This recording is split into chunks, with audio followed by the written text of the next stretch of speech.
আমি একটা school teacher, আমার একটা সম্মান আছে, আমি সততার সাথে জীবন কাটিয়েছি।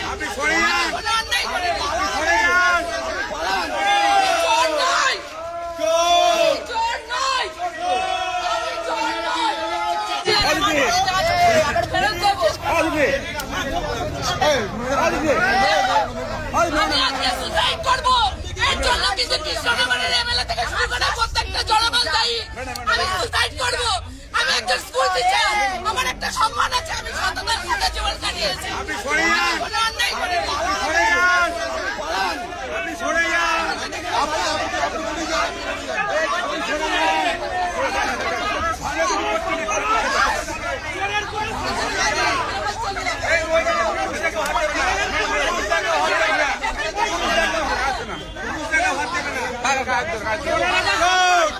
জীবন কাটে স্কুল টিচার, সততার শিক্ষা দিয়ে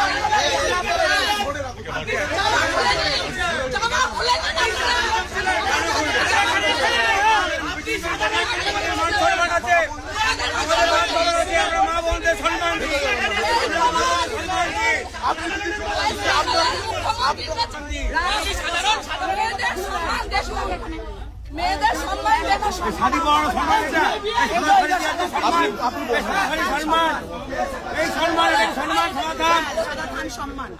দেখা ঘরের মা বোন মহিলাদের হিন্দু মেয়েদের হিন্দু মহিলাদের সেই এই যে ভোটের পর আপনার ইলেকশনের পর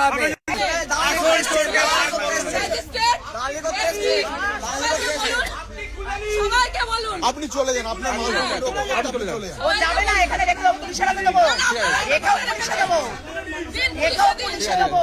কাজলদা, কাজলদা দেখো, কাজলদা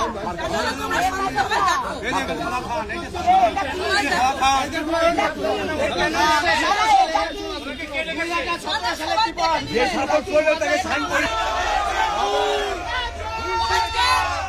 আমি এইখানে দাঁড়িয়ে বলে যাচ্ছি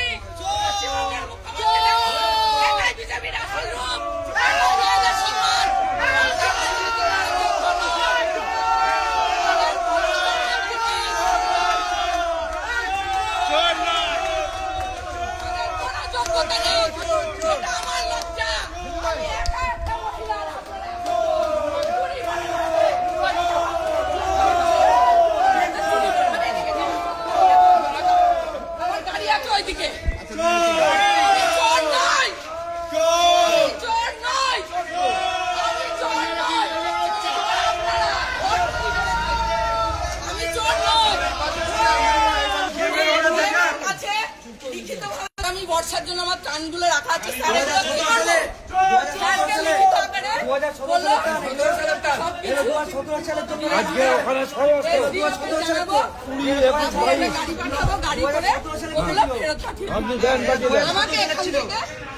আমার বাবা বললাম আপনি এখানে এলেন কেন?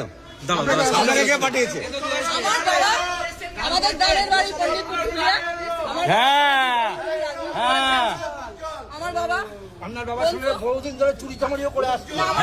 চুরি চামারি করি, উনি তো চোর, চোর তো উনি তো চোর। না উনি চোর না। আপনাকে আমি একটা কথা বলি, সালে আজকে 20, 21, আমার বাবা 96 সালে রাজনীতি ছেড়ে দিয়েছে। ওনার সঙ্গে আমার একটা পারিবারিক ভালো সম্পর্ক আছে। আমি রাজনীতি আপনাকে বলি, আপনি চুপ করুন, দেখুন ভাইরা ভাইরা সকলে চুপ করে যাবে, আপনি একটু চুপ করুন। অসুস্থ হয়ে গেছে, তাই শুনে আমি ছুটে এসেছি। আপনি জানেন ও গ্যাস চুরি পর্যন্ত করে?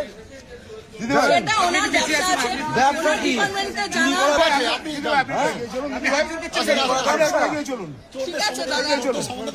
আজকে ওদের সঙ্গে আমাদের সম্বন্ধ রাজনৈতিক কোনো সম্পর্ক নেই। আজকে আপনাকে বলি, রাজনৈতিক কোনো সম্পর্ক নেই, পারিবারিক সম্পর্ক মানুষের সাথে থাকতেই থাকে। উনি একটা স্বাধীন পরিবারের মানুষ, ওনার একটা সম্মান আছে। তৃণমূল জিতলে আপনার কথা বলতেন, আপনি ঠান্ডা তো না, আপনি যেতেন।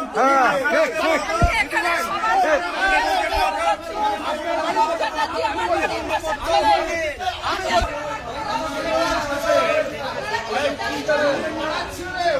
করবো।